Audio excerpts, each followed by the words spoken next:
بسم اللہ الرحمن الرحیم۔ جس زمانے میں ہم پاک رہتے ہیں حید سے، کیا ہمارے لیے اسی زمانے کی نماز کافی ہے؟ اس پر عائشہ رضی اللہ عنہا نے فرمایا کہ کیا تم حروریہ ہو؟ ہم نبی کریم صلی اللہ علیہ وسلم کے زمانے میں حائضہ ہوتی تھیں اور آپ ہمیں نماز کا حکم نہیں دیتے تھے، یا حضرت عائشہ رضی اللہ عنہا نے یہ فرمایا کہ ہم نماز نہیں پڑھتی تھی۔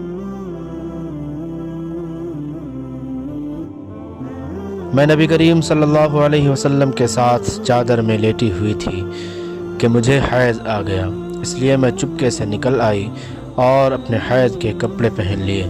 رسول کریم صلی اللہ علیہ وسلم نے فرمایا، کیا تمہیں حیض آ گیا ہے؟ میں نے کہا جی ہاں۔ پھر مجھے آپ نے بلا لیا اور اپنے ساتھ چادر میں داخل کر لیا۔ زینب نے کہا کہ مجھ سے ام سلمہ نے بیان کیا کہ نبی کریم صلی اللہ علیہ وسلم روزے سے ہوتے اور اسی حالت میں ان کا بوسہ لیتے، اور میں نے اور نبی کریم صلی اللہ علیہ وسلم نے ایک ہی برتن میں جنابت کا غسل کیا۔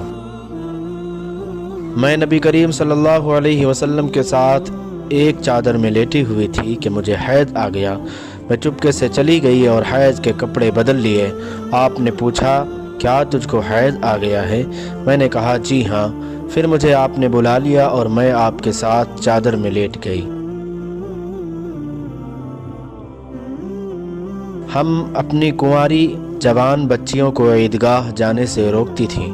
پھر ایک عورت آئی اور بنی خلف کے محل میں اتری اور انہوں نے اپنی بہن ام عطیہ کے حوالے سے بیان کیا، جن کے شوہر نبی صلی اللہ علیہ وسلم کے ساتھ 12 لڑائیوں میں شریک ہوئے تھے، اور خود ان کی اپنی بہن اپنے شوہر کے ساتھ 6 جنگوں میں گئی تھیں۔ انہوں نے بیان کیا کہ ہم زخمیوں کی مرہم پٹی کیا کرتی تھیں اور مریضوں کی خبرگیری بھی کرتی تھیں۔ میری بہن نے ایک مرتبہ نبی صلی اللہ علیہ وسلم سے پوچھا کہ اگر ہم میں سے کسی کے پاس چادر نہ ہو تو کیا اس کے لیے اس میں کوئی حرج ہے کہ وہ نماز عید کے لیے باہر نہ نکلے؟ آپ نے فرمایا، اس کے ساتھی عورت کو چاہیے کہ اپنی چادر کا کچھ حصہ اسے بھی اوڑھا دے، پھر وہ خیر کے مواقع پر اور مسلمانوں کی دعاؤں میں شریک ہوں، یعنی عیدگاہ جائیں۔ پھر جب ام عطیہ آئیں تو میں نے ان سے بھی یہی سوال کیا۔ انہوں نے فرمایا، میرا باپ آپ پر فدا ہو، ہاں آپ نے یہ فرمایا تھا۔ اور ام عطیہ جب بھی حضرت صلی اللہ علیہ وسلم کا ذکر کرتی تو یہ ضرور فرماتی کہ میرا باپ آپ پر فدا ہو۔ انہوں نے کہا، میں نے آپ کو یہ کہتے ہوئے سنا تھا کہ جوان لڑکیاں، پردہ والیاں اور حائضہ عورتیں بھی باہر نکلیں اور مواقع خیر میں اور مسلمانوں کی دعاؤں میں شریک ہوں، اور حائضہ عورت جائے نماز سے دور رہے۔ حفصہ کہتی ہیں، میں نے پوچھا کیا حائضہ بھی؟ تو انہوں نے فرمایا کہ وہ عرفات میں اور فلاں جگہ نہیں جاتی، یعنی جب وہ ان جملہ مقدس مقامات میں جاتی تھیں تو پھر عیدگاہ میں کیوں نہ جائیں؟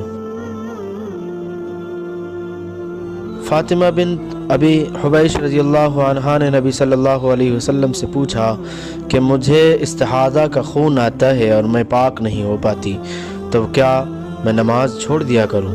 آپ نے فرمایا، نہیں، یہ تو ایک رگ کا خون ہے، ہاں اتنے دنوں میں نماز ضرور چھوڑ دیا کر جن میں اس بیماری سے پہلے تمہیں حیض آیا کرتا تھا، پھر غسل کر کے نماز پڑھا کر۔